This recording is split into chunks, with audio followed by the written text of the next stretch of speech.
السلام علیکم ورحمۃ اللہ وبرکاتہ۔ الحمد للہ رب العالمین والعاقبۃ للمتقین والصلاة والسلام علی من لا نبی بعد۔ بسم اللہ الرحمن الرحیم۔ عن ابی ہریرۃ رضی اللہ تعالی عنہ قال قال رسول اللہ صلی اللہ علیہ وسلم من غشنا فلیس منا، رواہ مسلم او کما قال صلی اللہ علیہ وسلم۔ حضرت ابو ہریرہ رضی اللہ تعالی عنہ بیان فرماتے ہیں کہ اللہ کے رسول صلی اللہ علیہ وسلم نے فرمایا، جس نے ہم سے دھوکہ کیا وہ ہم میں سے نہیں۔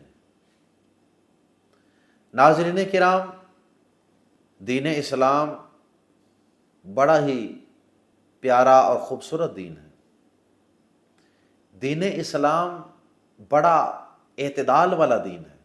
دین اسلام نے ہر شخص کو اس کے حقوق بھی بتائے ہیں اور اس کے ساتھ ساتھ اس کی ذمہ داریاں بھی اسے بتائی۔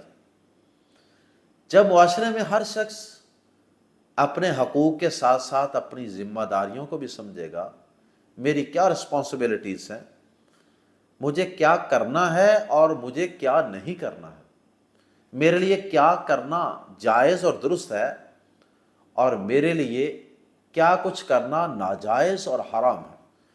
جب کسی معاشرے میں ہر شخص اس بات پہ فوکس کرے گا، اس بات پہ توجہ دے گا، تو انشاءاللہ وہ معاشرہ امن و امان کا گہوارہ بن جائے گا اور وہاں ہر قسم کی بدامنی اور فتنہ، فساد، لڑائیاں، جھگڑے، یہ سب ختم ہو جائے۔ بدقسمتی سے انسان شیطان کے بہکاوے میں آ کر ہمیشہ اپنے حقوق کی بات کرتا ہے، لیکن اپنی ذمہ داریوں سے ہمیشہ وہ نظریں چراتا ہے۔ ہر شخص یہ کہتا ہے اور ہر شخص یہ چاہتا ہے کہ دوسرا میرے ساتھ جھوٹ نہ بولے، لیکن میں ہر ایک کے ساتھ جھوٹ بولتا چلا جاؤں، کوئی میرے ساتھ زیادتی اور ظلم نہ کرے، لیکن میں جس کے ساتھ جی چاہے زیادتی کر گزروں۔ میں کسی کے ساتھ دھوکہ کرنا چاہوں تو کر لوں، لیکن کسی کی یہ مجال نہیں ہونی چاہیے کہ کوئی میرے ساتھ دھوکہ کرے۔ اگر کوئی میرے ساتھ دھوکہ کرے گا، فریب کرے گا، فراڈ کرے گا، جھوٹ بولے گا، ظلم کرے گا، زیادتی کرے گا، مجھے نقصان پہنچائے گا، میرے ساتھ خیانت کرے گا، تو میں فوراً غصے میں آ جاؤں، مجھے اچھا نہیں لگے گا، مجھے بڑی تکلیف ہوگی، مجھے اس پہ بڑا غصہ آئے گا۔ یہ ہمارے معاشرے میں سے ہر شخص کی تقریباً یہ حالت ہو چکی۔ اپنے لیے معیار اور ہے، دوسروں کے لیے اور۔ تو دین اسلام جو دین رحمت ہے، جو دین فطرت ہے، جو ایک اعتدال والا دین ہے، جو ایک بیلنسڈ قسم کا ریلیجن ہے، اس نے یہ بتا دیا کہ تمہاری ذمہ داریاں کیا ہیں اور تمہارے حقوق کیا ہیں۔ حقوق و فرائض میں ایک بیلنس رکھا ہے دین اسلام۔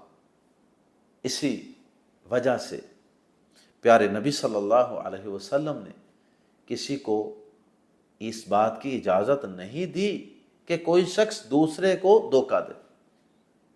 جو حدیث مبارکہ آپ کے سامنے پڑھنے کی سعادت حاصل کی گئی ہے، اس حدیث مبارکہ میں پیارے نبی صلی اللہ علیہ وسلم نے دھوکہ کرنے والے شخص کے متعلق بڑے ہی سخت الفاظ بیان فرمائے، بڑی سخت وعید بیان فرمائی، بڑی سرزنش کی ہے ایسے شخص کی۔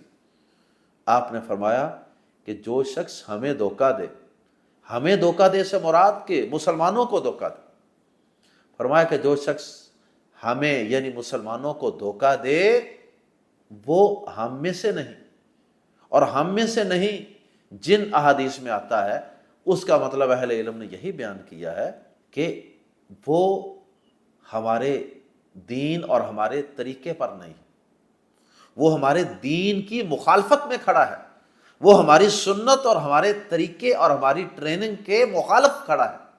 اب جو شخص اللہ کے نبی صلی اللہ علیہ وسلم کے مخالف کھڑا ہے، جسے پیارے نبی صلی اللہ علیہ وسلم یہ فرما رہے ہیں کہ تو ہم میں سے نہیں، تو مجھ سے نہیں، یقیناً وہ شخص دائرہ اسلام سے تو خارج نہیں ہوا، لیکن پیارے نبی صلی اللہ علیہ وسلم نے ایسے شخص کے ساتھ ان الفاظ کے ساتھ کہ وہ ہم میں سے نہیں، وہ ہمارے طریقے پر نہیں، وہ ہماری سنت پر نہیں، یہ الفاظ بیان کر کے پیارے نبی صلی اللہ علیہ وسلم نے اس شخص کو بڑی سخت وعید کی ہے، بڑا سخت وارن کیا ہے، ڈرایا ہے، اور اس کے ساتھ بڑی سخت ناراضگی کا اظہار کیا، ناراضی کا اظہار کیا ہے پیارے نبی صلی اللہ علیہ وسلم۔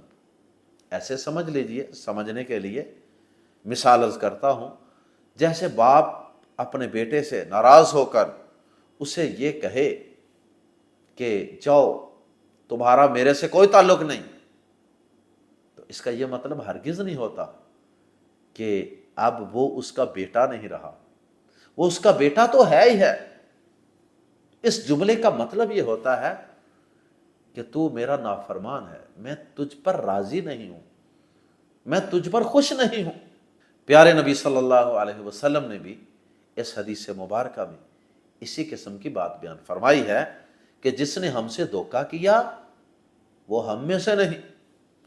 اور یہ حدیث کا جو قطعہ آپ کے سامنے بیان کیا گیا، یہ در حقیقت صحیح مسلم ہی کی ایک لمبی حدیث کا ایک ٹکڑا ہے، اس کا ایک حصہ ہے۔ پیارے نبی صلی اللہ علیہ وسلم ایک دفعہ کہیں سے گزر رہے تھے، آپ نے دیکھا کہ ایک شخص غلے کا ڈھیر لگا کے بیٹھا ہوا ہے اور وہ اسے بیچ رہا ہے۔ نبی پاک صلی اللہ علیہ وسلم نے اس غلے کے اندر ہاتھ داخل کیا، اپنی انگلیاں اس غلے کے ڈھیر میں داخل کی۔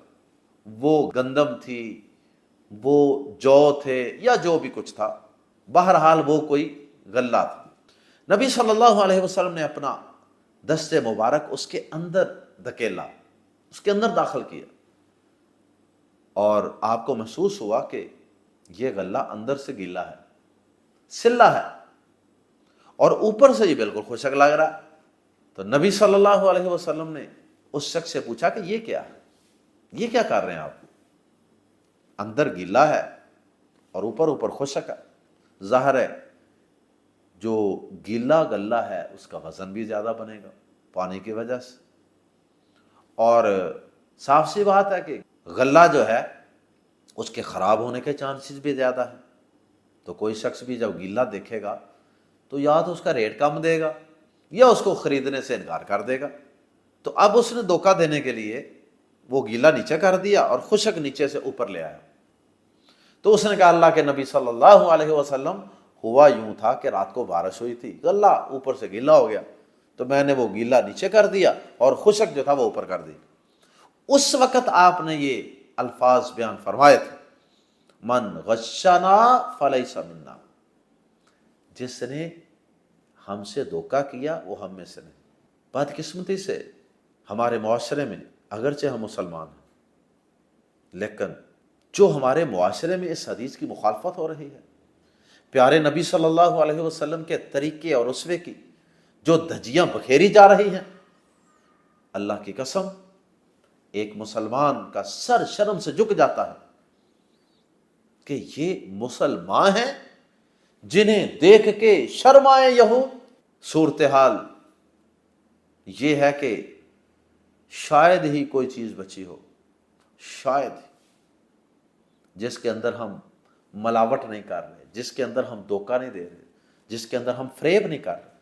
دودھ لے لے، آئے روز فوڈ اتھارٹی والے چھاپا مارتے ہیں اور جناب ڈرموں کے ڈرم ملتے ہیں اور اس کے اندر موٹریں لگائی ہوئی ہیں، آئل کے گھی کے بڑے بڑے کنٹینر پڑے ہوئے ہیں، ان کو اندر ڈالتے ہیں، کیمیکل ڈالتے ہیں، خشک دودھ ڈالتے ہیں، اور پھر خشک دودھ کی بڑی بڑی بوریاں اور بڑے بڑے وہاں سے توڑے برآمد ہوتے ہیں۔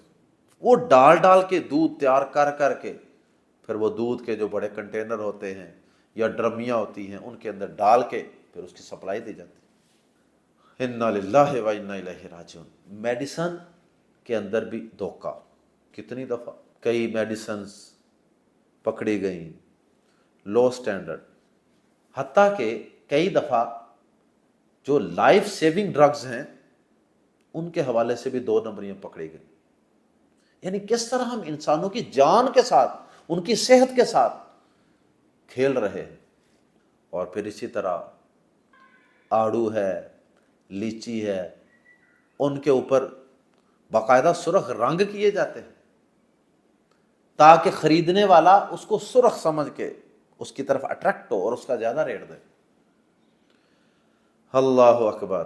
سبزیاں ہیں، فروٹ ہیں، آپ کسی چیز کو بھی ہاتھ ڈال دیں، ہر جگہ 2 نمبری ہیں۔ گوشت مردار کا کھلایا جا رہا ہے، کبھی گدھوں کا کھلایا جا رہا ہے، کبھی مردار فارمی مرغیاں مری ہوئی کھلائی جا رہی ہیں۔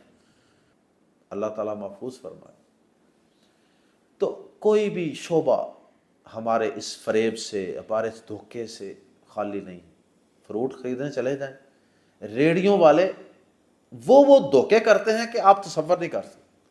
کئی ویڈیوز بھی آپ نے بھی دیکھی ہوں کہ فروٹ ڈالا، کسٹمر نے اپنی مرضی کا فروٹ ڈالا ہے چاپر میں سلیکٹ کر کے چن کے، لیکن اس نے لوز کوالٹی فروٹ کا ایک شاپر تیار رکھا ہوتا ہے، وہ ایسا چکر چلاتا ہے، اس نے شاپر جو بنا کے رکھے ہوتے ہیں پہلے، ایسا چکر چلاتا ہے کہ وہ والا اچھا فروٹ کا شاپر رکھ لیتا ہے اور باندھ بوند کے دوسرا شاپر پکڑا دیتا ہے، اور پھر کم تولنا، اور پھر فرنٹ پہ اچھا فروٹ لگانا اور نیچے سب نکما۔ انا للہ و انا الیہ راجعون۔ یہ ہماری صورتحال ہے۔ اور آپ اگر سلیکٹ کر کے ڈالیں گے بھی نا تو اس نے کچھ جگہوں پہ خاص چیزیں لو سٹینڈرڈ، گلی سڑی، ہلکی، لو کوالٹی رکھی ہوتی ہیں۔ جب آپ ڈال رہے ہوتے ہیں نا، 4-5 پیس آپ نے ڈال لیے، اس نے بھی اندر 1-2 ڈال لینا ہے، اور اس نے وہ جگہ خاص رکھی ہوتی ہے کہ یہاں سے میں نے دانہ ڈالنا۔ جب آپ گھر جا کے نکالتے ہیں، دھوتے ہیں کھانے کے لیے، تو وہ خراب نکلتی ہیں چیزیں اندر۔ یہ سب دھوکے۔ آن لائن چیزیں دیکھ لیں آپ، کہا کچھ جاتا ہے، سیمپل کچھ دکھایا جاتا ہے، نیٹ پہ ساری ان کی ڈیٹیل کچھ اور ہوگی، لیکن جب وہ چیز گھر میں پہنچتی ہے کچھ اور نکل آتا۔ یہ چیزیں عام ہیں۔ اللہ تعالیٰ معاف فرمائے۔ یہ ہوٹلوں کے اوپر آپ کھانا کھانے جائیں، وہ آپ کو جو بل بنا کے دیتے ہیں، کسی چیز میں ریٹ زیادہ لگا لیں گے، کسی چیز کے اندر کئی ہوٹلوں والے بلکہ اکثر جگہوں پہ ٹوٹل کے اندر ڈنڈی ماریں گے جان بوجھ، کیونکہ بہت کم لوگ ہیں جو وہاں ٹوٹل چیک کرنے بیٹھ جائیں گے۔ ٹوٹل دیکھتے ہیں، ٹھیک ہے جی اتنا ٹوٹل دے دیں۔ اور کئی ہوٹل والے، پچھلے دنوں ہم نے ایک جگہ کھانا کھایا، سفر پہ تھے، یہ سیلاب سے متاثرہ علاقوں میں جا رہے تھے، رستے میں ہم 25-30 دوست تھے، تو رستے میں کھانا کھایا۔ اب وہ شخص ویسے تسبیح پھیر رہا تھا، ہوٹل کا جو مالک تھا، لیکن جاتے وقت جب ہم نے اس سے ٹوٹل بل پوچھا، اس نے تقریباً 3000 کی ڈنڈی ماری، 3000 کا فراڈ کیا، اور اس کے پاس کوئی بل دینے کے لیے کوئی پیپر تک بھی نہیں تھا، زبانی بس موبائل کے اوپر جمع کر کے نا، اچھا جی فلاں کے اتنے، فلاں کے اتنے، فلاں کے اتنے، کہ ان کو پتہ ہی نہ چلے گا، انہوں نے پیسے پکڑا دینے۔ اور میں نے پھر اسے جاتے وقت ایک بات کی، میں نے اسے جاتے وقت کہا کہ بھائی جان میں آپ کو ایک مشورہ دوں، آپ یہ تسبیح بیچ کر ایک چٹ پیڈ لے لیں، تاکہ آپ کے پاس لوگوں کو بل بنا کے دینے کے لیے پیپر تو موجود ہو۔ تو میرا اشارہ یہ تھا کہ اس تسبیح سے بہتر تو یہ تھا کہ آپ تسبیح نہ پھیرتے اور اس کی بجائے آپ ایمانداری سے کاروبار کرتے۔ اللہ تعالیٰ محفوظ رکھے، ہم سب کو ہدایت دے، اللہ ہمیں دھوکے سے، فریب سے، فراڈ سے اللہ ہمیں محفوظ فرمائے۔ سبحانک اللہم و بحمدک، اشہد ان لا الہ الا انت، استغفرک و اتوب الیک۔